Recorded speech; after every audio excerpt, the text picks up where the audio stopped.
हालांकि जिस प्रकार से आज दिल्ली की सियासत गरमाई हुई है और जो अरविंद केजरीवाल कभी नरेंद्र मोदी को कहा करते थे कि इस बार नरेंद्र मोदी को तो कहीं दिल्ली की कुर्सी हासिल नहीं हो पाएगी, जिस प्रकार लगातार विधानसभा में आवाज उठाया करते थे और उसमें कहा करते थे कि नरेंद्र मोदी को दूसरा जन्म लेना पड़ेगा दिल्ली की सियासत को हथियाने के लिए। लेकिन इस बार कहीं कि दिल्ली का यह चुनाव लोकसभा के साथ साथ विधानसभा में तीखी मिर्ची का काम किया है। जिस प्रकार से लोकसभा में करारी आम आदमी पार्टी के हार के बाद इंतजार था कि आने वाला विधानसभा का चुनाव आम आदमी पार्टी के लिए नई ऊर्जा और नई दिशा का संचार करेगा, लेकिन जिस प्रकार से आम आदमी पार्टी की इस बार विधानसभा के चुनाव में मुश्किलें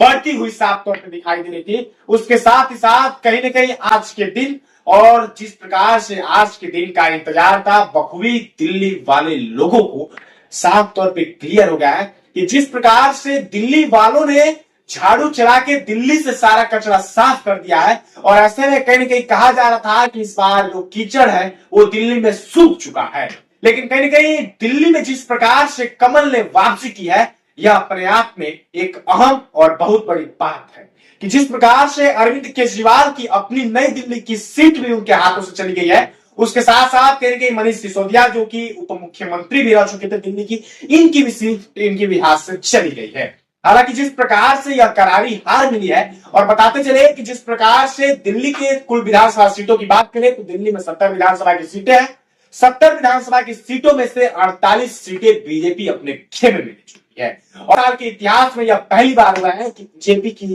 वापसी हुई है। हालांकि जिस प्रकार से अगर बात करें आम आदमी पार्टी की तो आम आदमी पार्टी के खेमे में मात्र 22 सीटें आ पाई हैं। हालांकि उम्मीद तो इस बार थी कि पूर्ण बहुमत के साथ दिल्ली में आम आदमी पार्टी अपनी सरकार बनाएगी, लेकिन निराशा के साथ इस बार कहीं ना कहीं आम आदमी पार्टी का झाड़ू उन पे ही चल चुका है और दिल्ली में इस बार आम आदमी पार्टी चुनाव हार चुकी है। जिस प्रकार से अगर कांग्रेस की बात करें तो कांग्रेस की वापसी कही जा रही थी, लेकिन जिस प्रकार से झाड़ू कांग्रेस के ऊपर भी चला है, कांग्रेस का तो पूरा पत्ता ही गोल हो चुका है। और बात करते चले तो जिस हिसाब से देखा जा रहा था कि दिल्ली में कहीं कहीं कांग्रेस की वापसी हो सकती थी और कांग्रेस की कुछ सीटें बढ़ सकती थी, उस हिसाब से कांग्रेस का जो छवि और जो कैरेक्टर वो काफी नीचे गिरते हुए आ रहा है।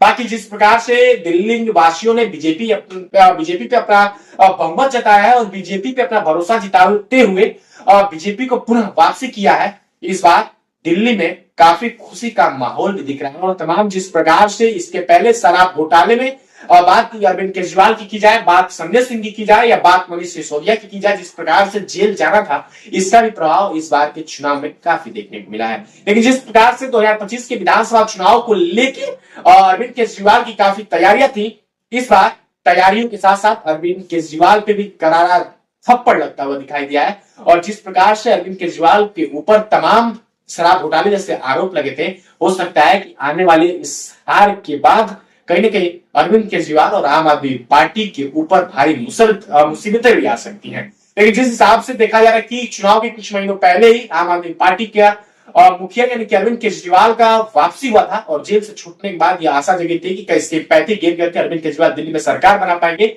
लेकिन इस बार कहीं कहीं अरविंद केजरीवाल की सरकार भी गिरी, अरविंद केजरीवाल की सीट भी गिरी और इतना ही नहीं, अरविंद केजरीवाल अपने ही सीट से हार चुके हैं। और इस बार दिल्ली में जो कीचड़ की सूखने की बात की जा रही थी, इस कीचड़ में कमल का फूल खिलता हुआ दिखाई दे रहा है। बाकी सारी चीजों को आप लोग क्या सोचते हैं? जिस प्रकार से दिल्ली में आज बीजेपी ने पूर्ण बहुमत के साथ सत्ता हासिल की, इसके बारे में क्या सोचते हैं? मेरा कमेंट बॉक्स में जरूर लिखिएगा। जय हिंद।